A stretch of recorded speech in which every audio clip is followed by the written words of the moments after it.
A long time ago, a young man named Jaka Tarub lived with his mother, Ambok Mila. Jaka Tarub's father had passed away many years ago. Jaka Tarub and Ambok Mila made a living by farming their rice fields. One night, Jaka Tarub had a dream about meeting and marrying a very beautiful woman, so enchanting that she resembled a heavenly angel. When Jaka Tarub woke up, he smiled, delighted by his dream. Even during the day, he couldn't stop thinking about his wonderful dream. He sat in the yard of his house, lost in happy thoughts. Mbok Mila noticed her son's strange behavior and asked, "What are you thinking about, my child?" However, Jaka Tarub remained silent, lost in his daydreams, as though he hadn't heard her. Mbok Mila began to suspect that Jaka Tarub might be thinking about a woman he wanted to marry. She decided to find him a wife from their village. That same day, while working in the rice fields, she was approached by Pak Ranu, the owner of the neighboring field. Pak Ranu asked whether Jaka Tarub was married, or at least planning to get married. Mbok Mila replied that he wasn't, though she was curious why Pak Ranu brought it up. Pak Ranu then expressed his wish to match Jaka Tarub with his daughter, Laraswati. Mbok Mila was both surprised and pleased because Laraswati was a kind and gentle girl.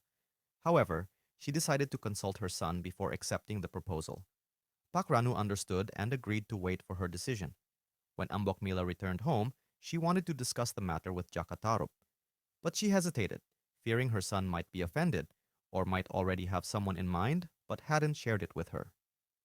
Days passed, and Mbok Mila forgot to bring up the topic. Jaka Tarub, like his late father, loved hunting and was skilled at it. One morning, he decided to go hunting instead of working in the fields. He prepared his hunting gear: a bow, arrows, a knife, and a sword. After getting ready, he informed his mother and set off. Meanwhile, Ambok Mila, feeling unexpectedly tired, returned to her room to rest. In the forest, Jaka Tarub successfully hunted a deer. He felt satisfied and happy, thinking the deer would provide enough food for him and his mother for several days. However, on his way home, a leopard suddenly appeared. Panicked, Jaka Tarub dropped the deer he was carrying to distract the predator and quickly ran away. The leopard devoured the deer, leaving Jaka Tarub empty-handed. Frustrated and feeling unlucky, Jaka Tarub muttered, "What does this mean?" as he sat down in despair. He continued his journey home, hungry and tired, as he hadn't brought any provisions, not expecting to spend so much time in the forest. As he neared his village, Jaka Tarub noticed many villagers hurrying in the same direction as him. The closer he got to his house, the more people he saw gathered there. Confused and worried, Jaka Tarub rushed home, only to find Pakranu and others patting his shoulder, urging him to stay strong and accept his fate.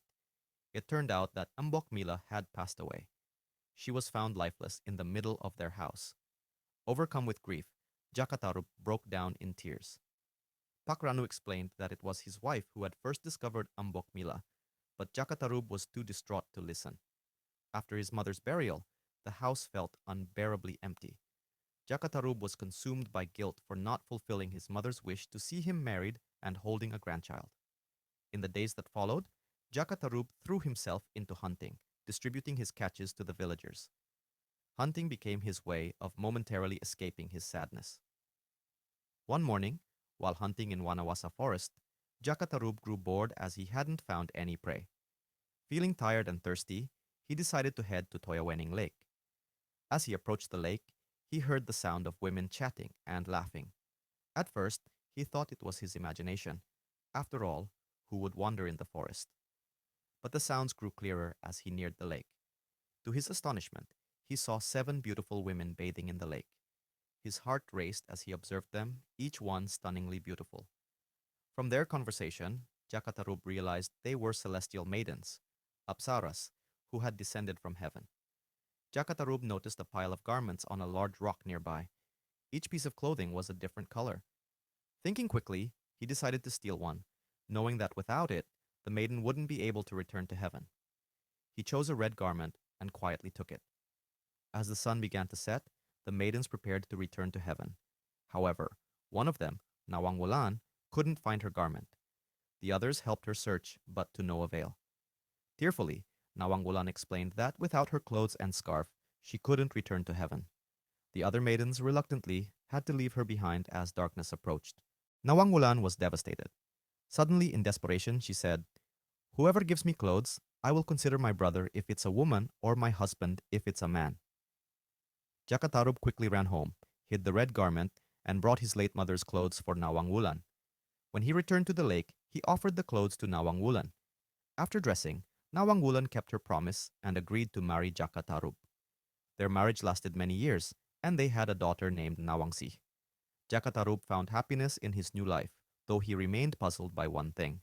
The rice in their granary never seemed to diminish despite being used daily. Over time, their harvests filled the granary to overflowing.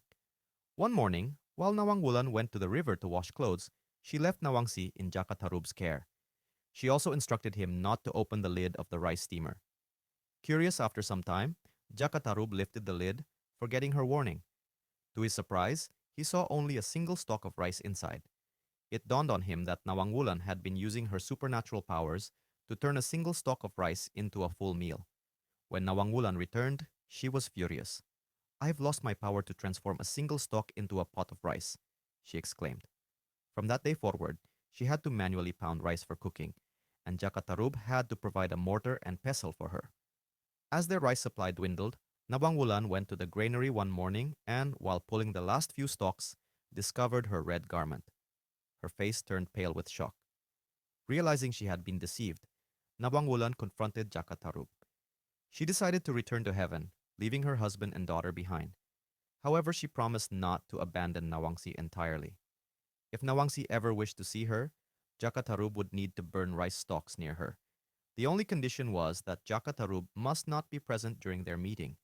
Jaka Tarub could only lament his actions, accepting the consequences of his deception. Moral of the story: no matter how clever we think we are at hiding the truth, it will eventually come to light. Therefore, we should never deceive others to achieve our desires, as it can lead to unfortunate outcomes for ourselves and those around us.